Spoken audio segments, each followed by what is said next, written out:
Bagaimana pelaksanaan sunnah rawatib di hari Jumat pada saat sholat Jumat? Apakah bisa dilaksanakan? Karena sebelum Jumatan mulai, sepertinya tidak ada waktu cukup untuk sholat sunnah qobliyah. Setahu saya tidak ada qobliyah Jumat, gitu kan? Setahu saya, selama ini hadis-hadis semua menjelaskan kepada sholat tahiyat masjid.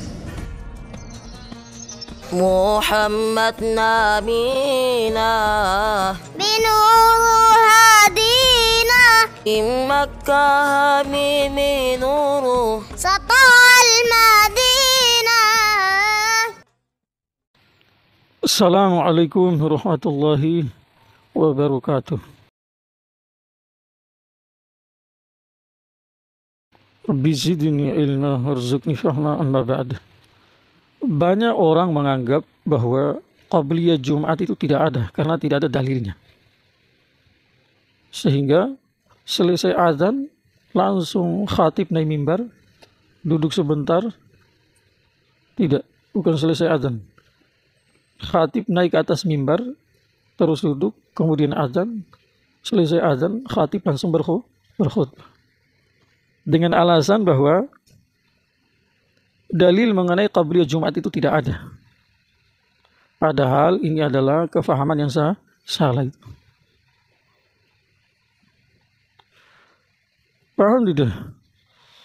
Dalilnya ada, cuma kamu belum tahu. Atau kalaupun tahu, kepahaman mengenai dalil itu mungkin belum dibuka sama Allah. Sebagaimana Allah buka kepada para imam-imam. Imam Syafi'i, Imam Abu Hanifah, dan imam-imam yang lain. Satu dalil bersama satu amalan sahabat sudah cukup.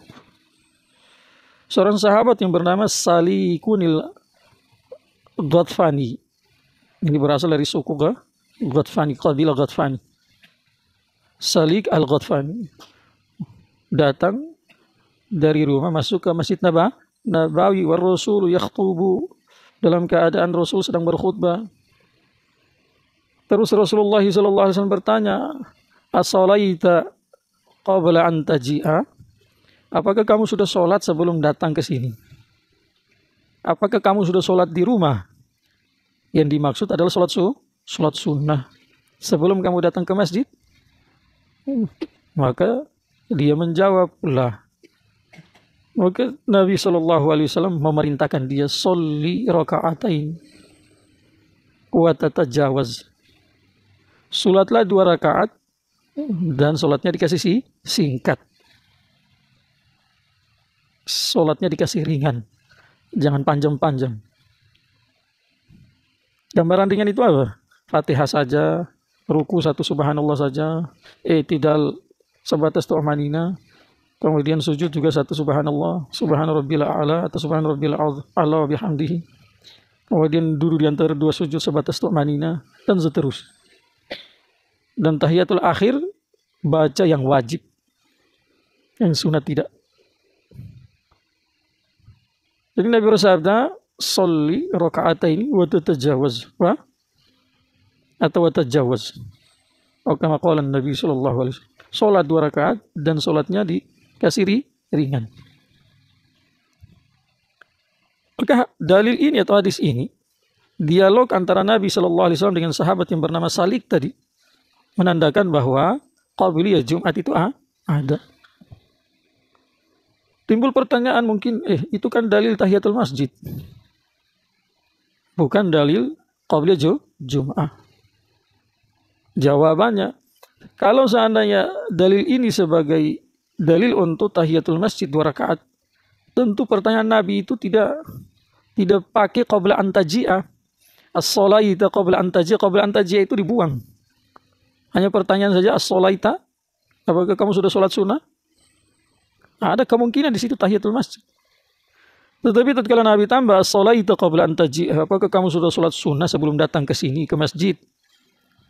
Menandakan bukan tahiyatul masjid, karena tahiyatul masjid tidak bisa dikerjakan di rumah. Tahiyatul masjid tidak bisa dikerjakan di pasar. Tahiyatul masjid tidak bisa dikerjakan di kebun. Bahkan tahiyatul masjid tidak bisa dikerjakan di musola. Kalau orang Malaysia bilang surau.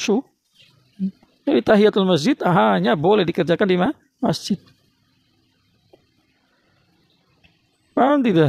Maka inilah dalil bahwa sholat qabliyah Jumat itu ada.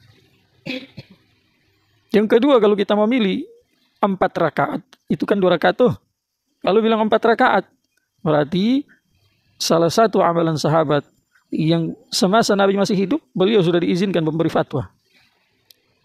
Fuqaha faqih dari kalangan para sahabat, Abdullah bin Mas'ud radhiyallahu anhu. Sebagaimana dalam tafsir Ma'ariful Quran ditulis di sana, Abdullah sebelum Jumat beliau sholat 4 rakaat, 4 rakaat. Qabliyah Jumatnya itu bukan 2, 4.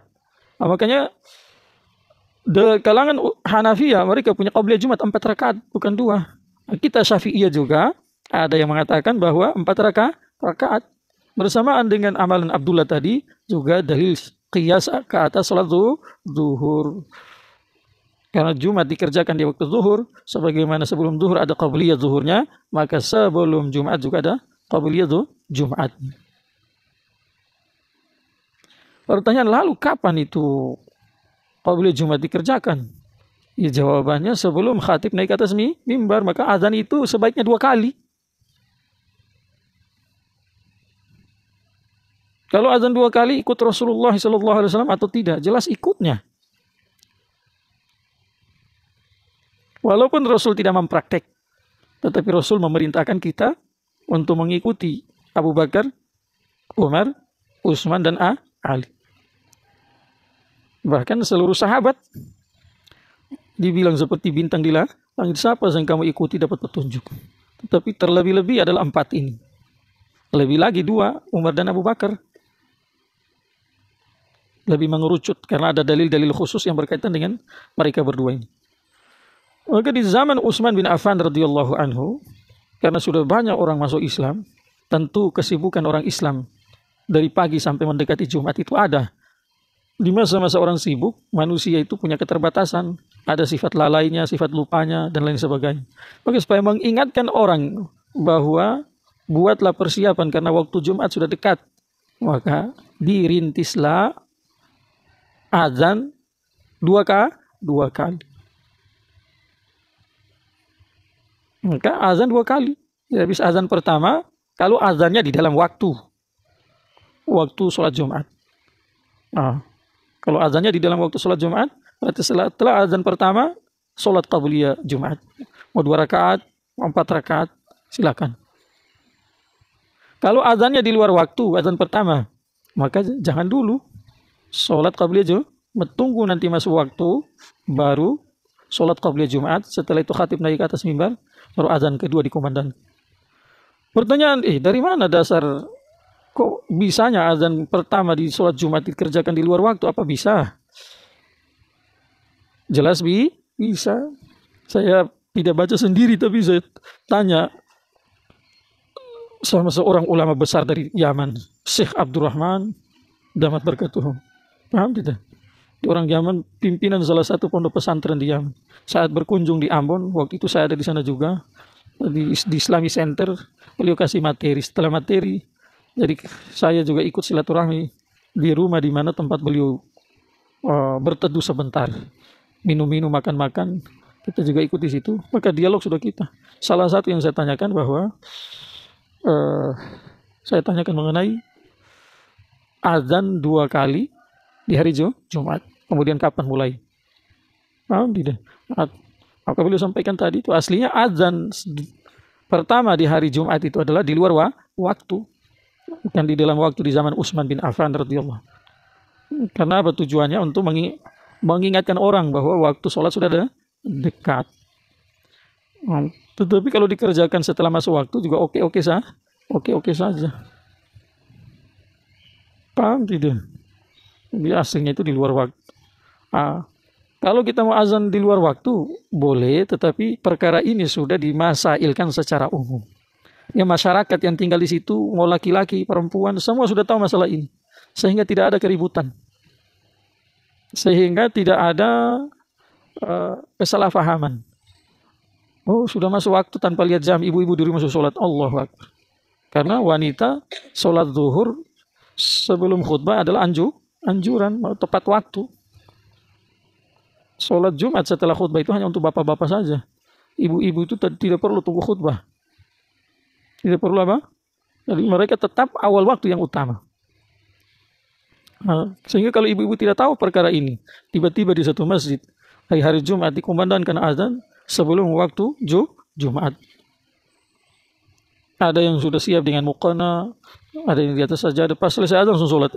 Rupa-rupanya belum masuk waktu, bisa bahaya.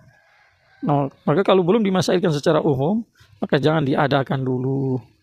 Tetap dibuat setelah masuk waktu Jumat, di waktu Jumat sama dengan waktu zuhur, kemudian Qabiliyah Jumat, baru khatib naik ke mimbar, setelah azan kedua barulah khutbah. Paham ya? Semoga bermanfaat. Subhanallah.